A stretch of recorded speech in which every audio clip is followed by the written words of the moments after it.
Ngayong araw ay napagdesisyon na naming ayusin ang paliguan dito sa amin dahil summer na at sobrang init na ng panahon.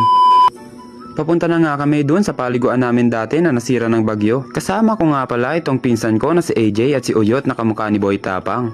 Si Dexter kasi at si Vincent ay may gagawin pa at hahabol na lang daw sila.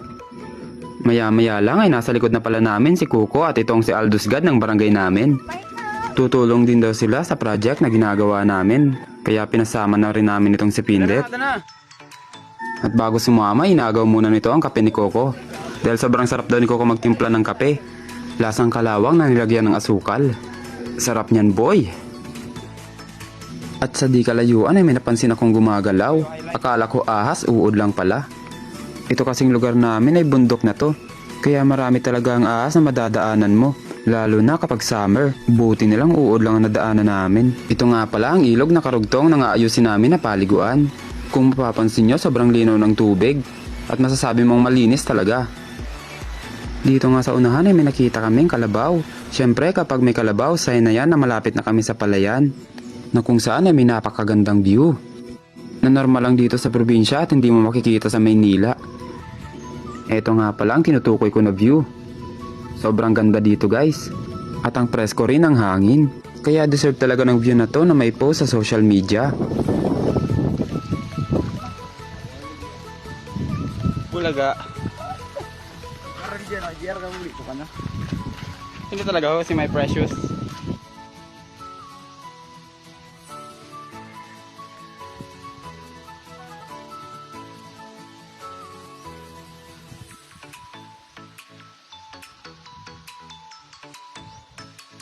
Maya-maya lang ay nandito na kami sa bahay ng lola ni AJ. Dito nga pala kami guys manghihiram ng mga kagamitan na kakailanganin namin para sa gagawin naming project.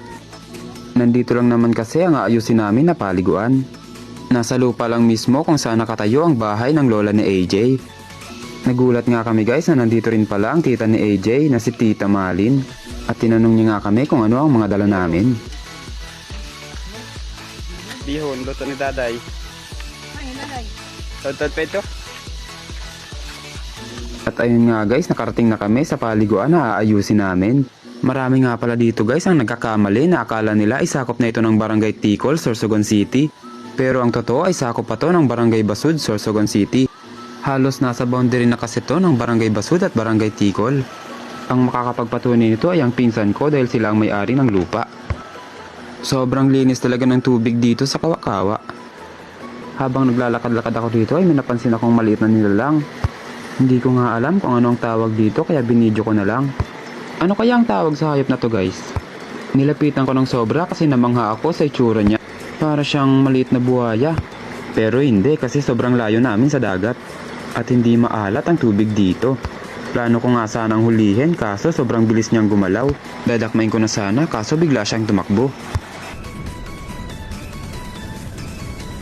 At ayun nga guys, sinimulan na ng mga kasama ko ang trabaho.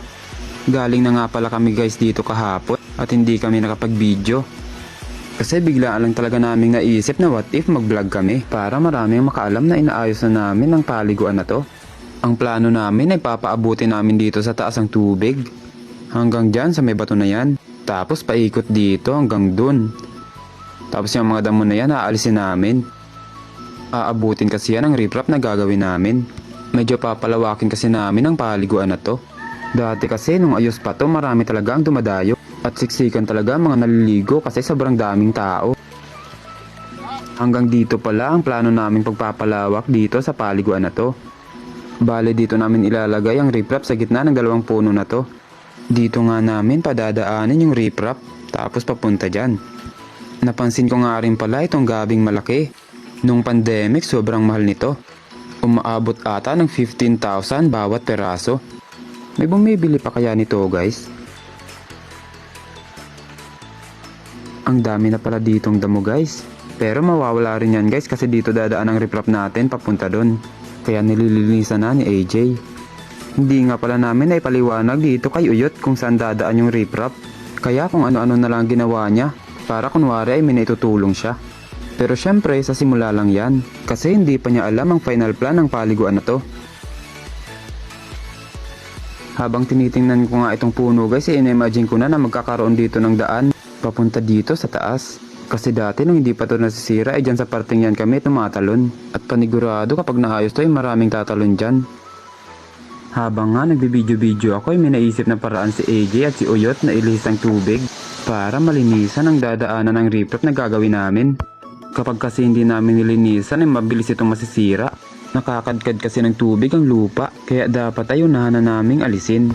Ipapakita ko nga sa inyo guys kung gaano karupok ang lupa dito.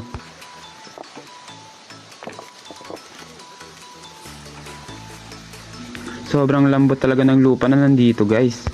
Kapag natubigan to, siguradong pangit ang kalalabasan nito. Dati pala guys, sobrang lawak ng paliguan na to. Kaya sobrang daming dumadayo na umaabot ng 100 pataas kada araw.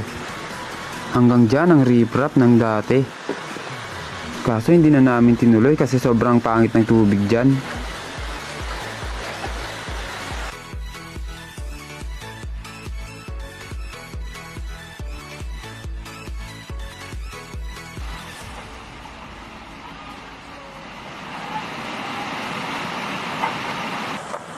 Tayo'y mag-ocho-ocho, ocho-ocho, ocho-ocho, ocho-ocho na mag-ocho-ocho, ocho-ocho.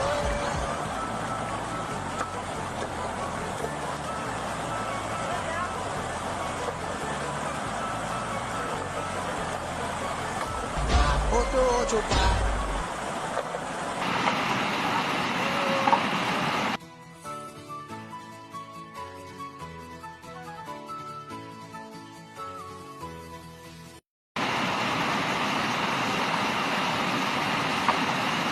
It was at this moment that he knew.